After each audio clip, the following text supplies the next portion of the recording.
Well, for once, I'm almost ahead of the curve. This album is coming out tomorrow, and there's been a lot of buzz about it. A lot of my contemporaries have already released their thoughts and opinions about this album, so here I am, kind of right in the nick of time before this album gets released, and yeah, this is a beast. This is a big one, so without further ado, let's dive into it.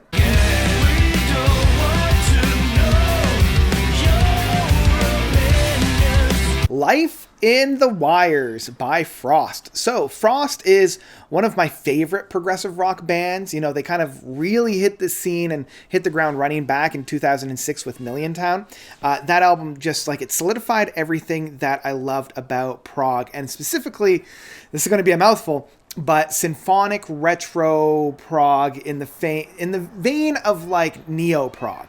You know, it had this big theatrics about it. There was a lot of interplay between keyboards and guitar works. And that is kind of produced by the two lead boys on here, John Mitchell and Jem Gottfried. The two of them have basically spearheaded this project. Now, I know Jem Gottfried is kind of the lead driving force after, there was quite a bit of shuffling of characters, but Jem was always kind of the figurehead here. Now, they took a hiatus, as most of us know, between 2008 all the way up to 2016 when they came back with Falling Satellites. And I still am not all that big of a fan of Falling Satellites. And a couple of years ago, they came out with Day and Age, which, again, I'm not as excited for. It just kind of felt like trying to recontextualize and find themselves in this new era of progressive rock.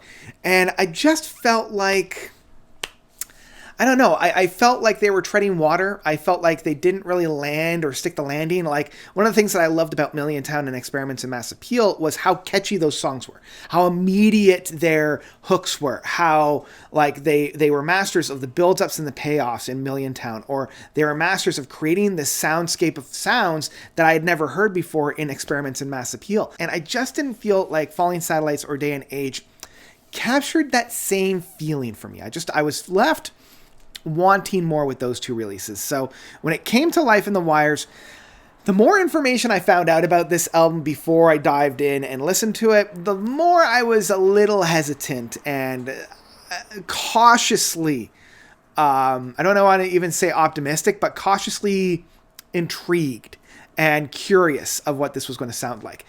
It is another concept album like they've done before, but this one follows kind of a tangent from the Day and Age storyline. I think it's been said that this is kind of like a Frasier to a Cheers kind of an idea. I was kind of I don't know if I want that, just because I wasn't all that much of a fan of Day and Age, even if I liked it more than Falling Satellites. The other thing that kind of I don't know about that was the fact that it was a double disc. It was a full double disc concept album in the same way that The Wall or Lamb Lies Down on Broadway. And, Jem actually said, that is how I approached this album. I approached it with those feelings and ideas to bake into this, following a narrative storyline of this individual as he's kind of reconnecting with this mystery of this radio, this FM radio, and this the mystery about it all. And I'm like, well, okay, let's see. So I want to get into things that I love first about this record, because I'm kind of torn. I'm not as enthusiastic as my contemporaries are about this album, but there's still a lot to love about this record. And the first off is that at no point in this album run, within the 85 minutes worth of music, it's a lot, at no point do I ever feel bored. At no point do I ever feel like I'm not being fulfilled by the music that's being found on here. I'm loving the fact that they reincorporated some of the longer stretches of playouts, a lot more of a jam session. And that was one of the things that I loved about Milliontown, that they've infused back into this. The jamming that Jem and John are able to infuse back into the album runtime. I also love that Craig Blundell is on drums here. I know Craig Blundell with his work with Steve Hackett on the live shows, with Steven Wilson on his last couple of albums, as well as a couple of his live shows. And Craig is able to bring maybe not necessarily the most technical or most insane amount of drumming, but his master of providing just this beast of a rhythm work. This infectious drive that's found on it. He might not be playing like an octopus or, a million beats per minute, but like he's able to just infuse this energy within all that's being provided that really lifts up the music overall. And then rounding us all off, we have Nathan King on bass and backing vocals. He's doing a good job. He's doing a good job. He's kind of just keeping the groove going. So the interplay between Jem, Nathan, John, and Craig are really, really well done. And it feels like these boys are really finding their footing after the Experiments in Mass Appeal, and like, where are we going from here? It feels like they're really honing their skills, and that is found throughout the runtime of this album. I also really love the fact, and it's a little bit of a double-edged sword, that for the most part, this album really is a streamline of music. Like, outside of a couple moments here and there on the second side of the first album, there's not really any stop and go. Like, these tracks bleed seamlessly from one to another, which creates a really dynamic journey. I also really like that, even though this is, if they shaved off maybe about 5 minutes, it would have been a single disc. I like the fact that this double disc doesn't run into like the 90 or 100 minutes that I know some double disc concept albums, especially in the modern day prog sphere, likes to do. So even though this is a bit of a longer one, they could have gone a lot longer. Like, each disc is, I think, at about 42, 43 minutes, and that provides a much more digestible chunk per listen. I also love some of the moments of this. I wouldn't necessarily say they're as completely catchy or grabbing as some of their past works, but I do love the ebb and flow. I love how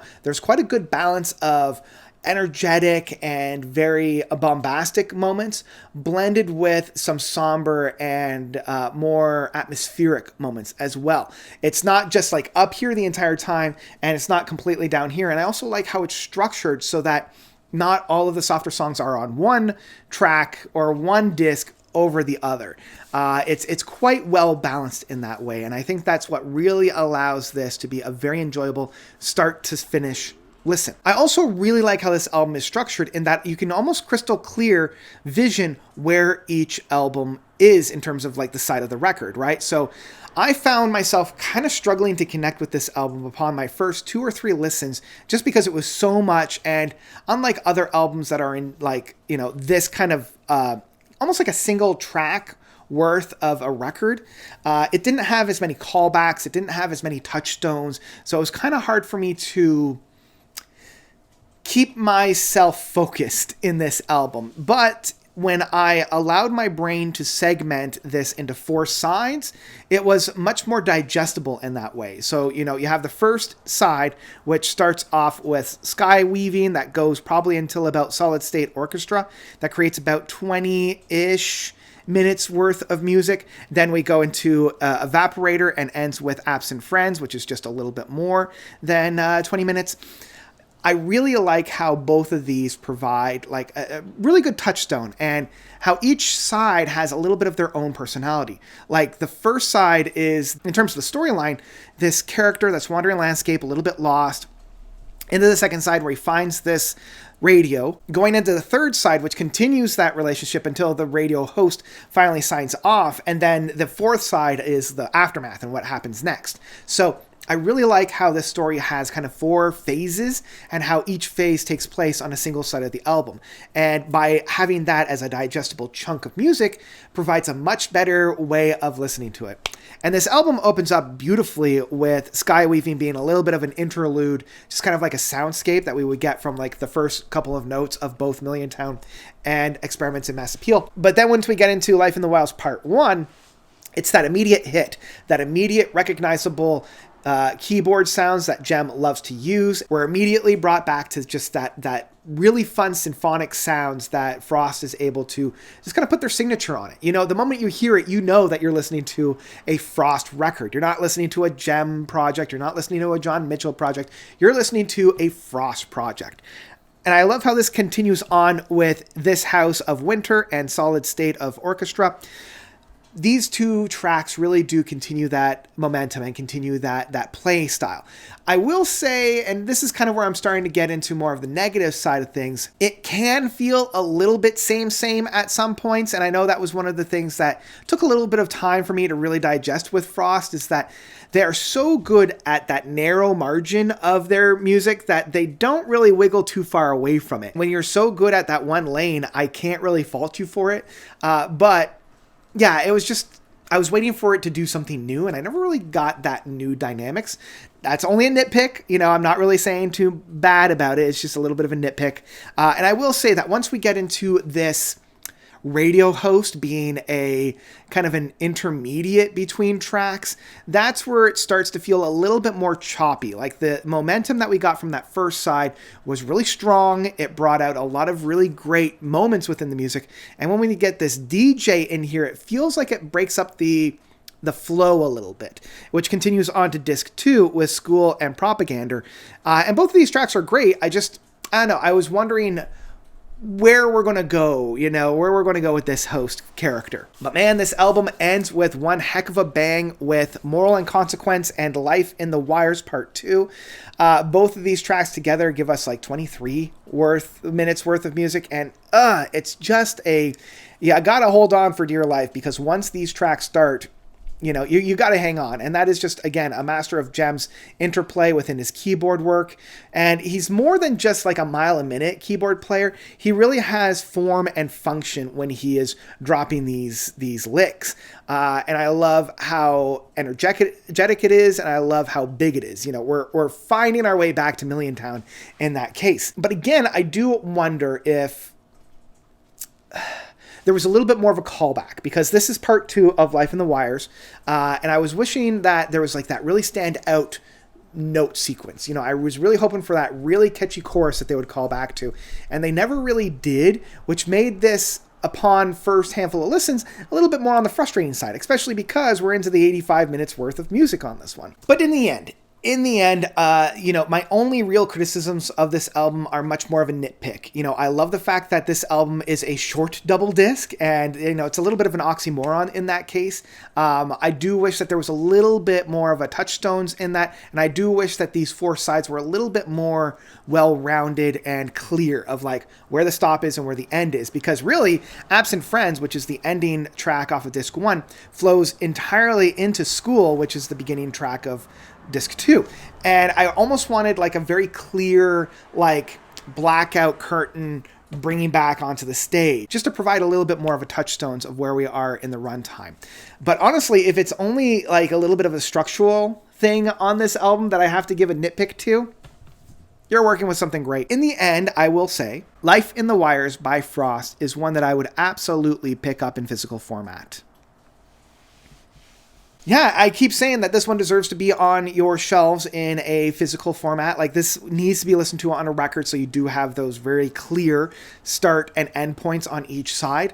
And yeah, whereas Million Town and Experiment's Mass Appeal, in my mind, are complete masterpieces, Falling Satellites and Day and Age are more on the stream/skip side, this one's kind of in that nice little midpoint between those two. So that's what I've got for Life in the Wires by Frost. What did you guys think about this record? Did you love it? Did you hate it? Whatever you thought, please let me know by commenting down below. Comes out tomorrow, so if you have a proper working VPN, you might be able to listen to it now. But for those of you that want to wait, have a listen to it, then come on back and let me know what you thought about it. Did it meet your expectations? Did it exceed it? Did it undermine it? Whatever you thought, once again, please let me know by commenting down below. And thank you all so much for watching. As always, you guys are definitely the best. And until next time, notes out.